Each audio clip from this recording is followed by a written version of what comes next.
గాంధీ నెహ్రూ కుటుంబం కంచుకోటలైన రాయ్బరేలీ అమేథీ స్థానాలపై కాంగ్రెస్ లో సస్పెన్స్ వీడింది. రాహుల్ గాంధీ రాయ్బరేలీ నుండి పోటీలో దిగుతున్నారు. ప్రియాంక గాంధీ ఈ ఎన్నికల్లో పోటీకి దూరంగా ఉంటున్నారు. రాహుల్ కేరళలో వాయనాడ్తో పాటు రాయ్బరేలీ నుండి కూడా బరిలో దిగుతున్నారు. రాయ్బరేలీ నుండి ఇవాళ రాహుల్ నామినేషన్ వేస్తారు. 20 ఏళ్లుగా రాయ్బరేలీ నుండి పోటీ చేస్తున్న సోనియా గాంధీ ప్రత్యక్ష ఎన్నికలకు దూరంగా ఉన్నారు. రాజస్థాన్ నుంచి ఆమె రాజ్యసభకు ప్రాతినిధ్యం వహిస్తున్నారు. రాయ్బరేలీ స్థానం నుండి సోనియా వైదొరిగిన దగ్గర నుండి అక్కడ ప్రియాంక గాంధీ పోటీ చేస్తారని ప్రచారం సాగింది. అమేథీ నుండి రాహుల్, రాయ్బరేలీ నుండి ప్రియాంక బరిలో నిలుస్తారని అంతా భావించారు.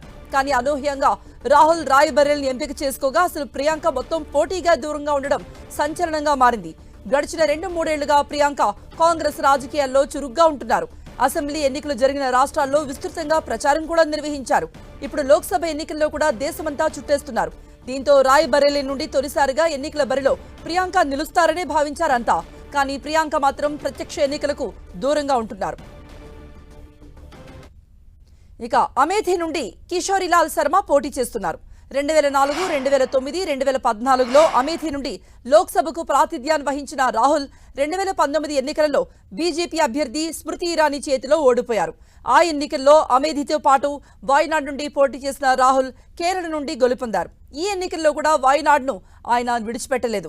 వాయనాడ్తో పాటు రాహుల్ అమేథీలో కూడా పోటీ చేస్తారని భావించినప్పటికీ ఆ స్థానంలో బరిలో నిలిచేందుకు ఆయన సుముఖత వ్యక్తం చేయలేదు. దీంతో గాంధీ కుటుంబానికి నమ్మిన బంటైన కిషోరీలాల్ శర్మను కాంగ్రెస్ అభ్యర్థిగా ప్రకటించింది. రాయ్బరేలీ నుండి రాహుల్, అమేథీ నుండి కిషోరీలాల్ శర్మ పేర్లతో తుది జాబితా విడుదల చేసింది కాంగ్రెస్. అమేథీ నుండి బీజేపీ తరఫున ఎన్నికలలో కూడా స్మృతి ఇరానీయే పోటీ చేస్తున్నారు. రాయ్బరేలీ, అమేథీ స్థానాలపై కాంగ్రెస్ విస్తృతంగా కసరత్తు చేసింది. ఈ 2 స్థానాలపై అనేక ఊహాగానాలు నడిచాయి. చివరి క్షణం వరకు కూడా విడుదల చేయలేదు ఎవరు అభ్యర్థులనేది. ఈ రోజే రిలీజ్ చేసింది కాంగ్రెస్ పార్టీ. రాహుల్ గాంధీ వాయనాడ్లో మాత్రమే పోటీ చేస్తారని, యూపీకి రారని ప్రచారం సాగింది. రాయ్బరేలీలో ప్రియాంక పోటీలో నిలిచి గెలిచి తల్లి సోనియా, నాయనమ్మ ఇందిరాగాంధీ వారసత్వాన్ని కొనసాగిస్తూ లోక్సభలో అడుగు పెడతారని భావించారంతా.